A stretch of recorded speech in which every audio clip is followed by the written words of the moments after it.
নমস্কার, আপনাদেরকে স্বাগত বিনাশা কিচেনে। আজকে আমি আপনাদেরকে তৈরি করে দেখাবো সর্ষে ইলিশ।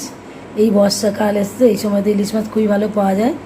আর ইলিশ মাছ তো খেতে আমরা সবাই প্রচণ্ড ভালোবাসি। আর এই সর্ষে ইলিশ আপনারা সবাই রান্না করতে পারেন, তবে আমি কেমন করে রান্না করব সেটা আপনারা দেখবেন। আর রেসিপিটা সম্পূর্ণ দেখার অনুরোধ রইল। আশা করি তাহলে অবশ্যই এটা লাইক করবেন। আর বন্ধুরা সাবস্ক্রাইব করে পাশে থাকবেন। চলুন বেশি দেরি না করে এবার ভিডিওটা শুরু করি। আজকে তৈরি করে দেখাবো সর্ষে ইলিশ। তার জন্য আমি এখানে নিয়েছি 5 পিস ইলিশ মাছ। এটাকে আমি একটু নুন ভালো করে ধুয়ে রেখেছি। এবার আমি একটু নুন আর হলুদ মেখে নেব। দিয়ে দিচ্ছি স্বাদ মতো নুন, দিয়ে দিচ্ছি অল্প করে হলুদ। এগুলোকে ভালো করে মেখে নিচ্ছি। মেখে 15 মিনিটের জন্য রেখে দেবো। মেখে সুন্দর করে মাখিয়ে রেখেছি। এবার এটাকে আমি 15 মিনিট রেখে দিচ্ছি। আমি একটা বোল নিয়ে নিয়েছি, তারপর দিয়ে দিচ্ছি 3 চামচ কালো সর্ষে,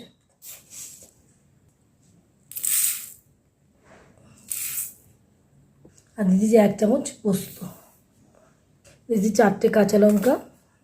এটা আমি একটু জল দিয়ে 15 মিনিটের জন্য একটু ভিজিয়ে রাখছি। তারপর আমরা এটা পেস্ট করে নেব। এবার আমি একটা বোল নিয়ে নিয়েছি, তার মধ্যে দিয়ে দিচ্ছি ছোটো 1 চামচের 1.25 চামচ ছোটো দিয়ে দিচ্ছি হলুদ, আর দিচ্ছি ওই চামচের 1 চামচ কাশ্মীর লাল লঙ্কার গুঁড়ো। এটা ঝালের জন্য, কালারের জন্য। এটাকে আমি জল দিয়ে একটু মিশিয়ে রাখবো রান্নার সময় ব্যবহার করার জন্য। জল দিয়ে মিশিয়ে রাখছি। 20 মিনিট হয়ে যাবে। সর্ষেটাকে পেস্ট করে নিয়ে আসছি। মশলাটা পেস্ট করে নিয়ে এসেছি। এবার এটাকে আমি একটু ছেঁকে নেব। নিয়ে নিয়েছি একটা বোল, আর নিয়ে নিয়েছি একটা ছাঁকনি। এটার মধ্যে মশলাটাকে দিয়ে অল্প অল্প করে ছেঁকে নিচ্ছি, যাতে সর্ষের থেকে খোসাটা আলাদা হয়ে যায়। এমন করে খোসা আলাদা করে নিচ্ছি।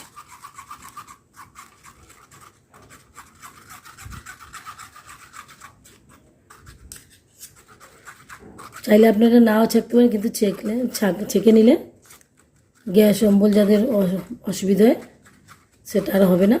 তাই জন্য আমি একটু ছেঁকে নিচ্ছি। সম্পূর্ণ সর্ষেটা খুব ভালো করে ছেঁকে নিয়েছি। এবার আমি মিক্সিং বলে নিয়ে নিচ্ছি 2 চামচ টক দই। এটাকে আমি একটু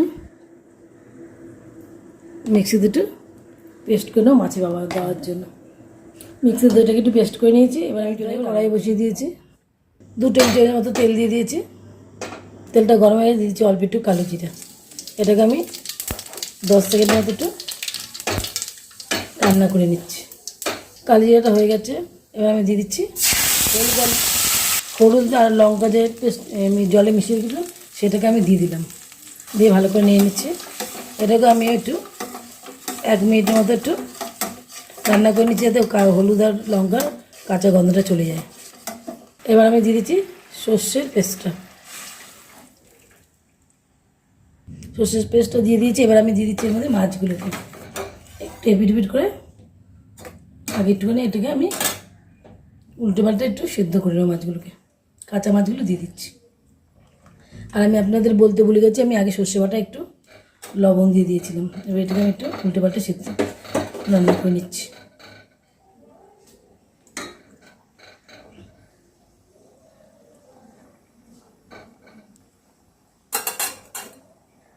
এক পিঠ হয়ে গেছে, আমি আরেক পিঠ উল্টে দিচ্ছি। ইলিশ মাছ যেহেতু খুব নরম মাছ, এটা হতে খুব কম সময় লাগে। আমি এটাকে উল্টো করে আরেক পিঠ একটু করে নিচ্ছি সেদ্ধ।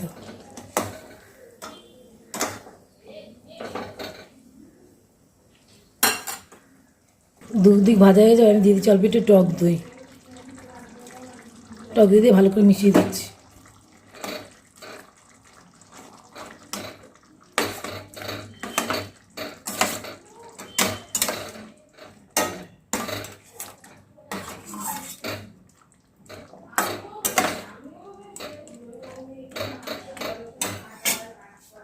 ঢাকা দিয়ে আমি আর 1 মিনিট রান্না করে নিচ্ছি। 1 মিনিট রান্না করে নিচ্ছি। এবার দিয়ে দিচ্ছি এই পরিমাণ মতো লবণ। আগেই লবণ দেওয়া ছিল সর্ষের মধ্যে, সেই বুঝে লবণটা দেবেন। আর যেহেতু টক দই দিয়েছি খুব সামান্য মিষ্টি। এটা তো মিষ্টি হওয়ার জন্য, জাস্ট ব্যালেন্সের জন্য। আপনারা যদি পছন্দ না করেন দেবেন না। এটাকে আমি ভালো করে মিশিয়ে দিচ্ছি। মিশিয়ে দিয়ে আমি আরও ঢাকা দিয়ে 1 মিনিট রান্না করে নিচ্ছি। তাহলে আমাদের মাছটা রান্না হয়ে যাবে। ইলিশ মাছ রান্না করতে খুবই কম সময় লাগে। আমি ঢাকা দিয়ে দিচ্ছি। 1 মিনিট পর আমি ঢাকাটা খুলে নেব। আমি ভুলে গেছি, আমি দিয়ে দিচ্ছি 3টে কাঁচা লঙ্কা। এই মাছ খুব নরম, তাই না নাড়ছি না, এরকমভাবে গলায় ধরে নাড়িয়ে দিচ্ছি। হয়ে এসছে, আর একটু ঝোল আনলে আমি এটা আমাদের রান্না হয়ে গেছে। এবার আমি দিয়ে দিচ্ছি অল্প করে কাঁচা সর্ষের তেল দিয়ে গ্যাসটাকে বন্ধ করে দিলাম। এবার আমি হয়ে গেছে, গ্যাসটাকে বন্ধ করে দিচ্ছি। আমার এটাকে আমি ঢাকা দিয়ে টানিয়ে 5 মিনিট রেখে তারপর আমরা এটা গেছে 5 মিনিট হয়ে গেছে, কমপ্লিট হয়ে গেছে। এবার আমরা একটা প্লেটে সার্ভ করে দিচ্ছি। দেখুন দেখতে কত সুন্দর হয়েছে, খেতে তো অসাধারণ হবে। এবার একটা প্লেটে সার্ভ করে দিচ্ছি।